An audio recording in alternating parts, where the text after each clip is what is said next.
என் ஊர்ல அந்த கடையை வச்சுக்கிறேன் ஓவரா பேசுகிற நீ கொடுக்க மாட்டியா நீ கடை எடுத்துடும் சொல்லிட்டேன் அவ்வளவுதான். நான் வரேன் நான் கட்டிப்பே ஆகுது எனக்கு கிடைக்கிறதே 10 ரூபா தானே. என்னப்பா பிரச்சனை? என்ன அவரு சண்டை பண்ணுறேன்? இல்லண்ணா நம்ம ஊர்ல இந்த கடையை போட்டு ஓவரா பேசுறான் அவன். நம்ம ஊர் அடுத்த ஊர் அப்புறம் பாத்துக்கோ. என்ன பிரச்சனை? என்னப்பா கையில 110 ரூபா சொன்னேன். சரி அநியாயத்துக்கு 70 ரூபாய் எப்படின்னா கட்டிப்பே ஆகும். 110 ரூபா 70 ரூபா எங்க இருக்குது? ஒரு 10 ரூபா குறைச்சி கேட்கலாம். அநியாயத்துன்னு போயிட்டு 70 ரூபா கேக்குறியா? என்ன இது? என்னண்ணா வெளியூர்ல இருந்து கடை போடுவான் நம்ம ஊர்ல.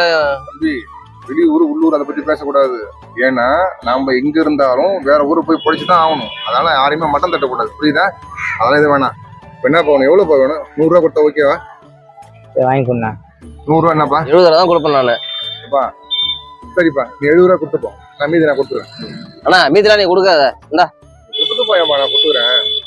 அண்ணா என்னண்ணா கை அதுவா தம்பி? அது ஒரு விபத்துல ஆயிடுச்சு தம்பி. என்ன சொல்றீங்க? சில்லற நீங்க வச்சுக்கோங்க. என்னங்க தம்பி கை இந்த மாதிரி பாக்கீங்களா? கை இந்த மாதிரி தான். ஆனா மனசுல தைரியமா தன்னம்பிக்கை நிறைய இருக்கு எனக்கு. என்ன உங்க சில்லற போனீங்க வைங்க. இருந்தாங்க நான் தெரியாம பேசுன சில்லற நீங்களே வச்சுக்கோங்க. இல்ல வேணாம்மா வைங்க, நீங்களே வைங்க. இல்ல வைங்க பிடிங்க. வேணாம் பிடிங்க வைங்க, நீங்க வச்சுங்க.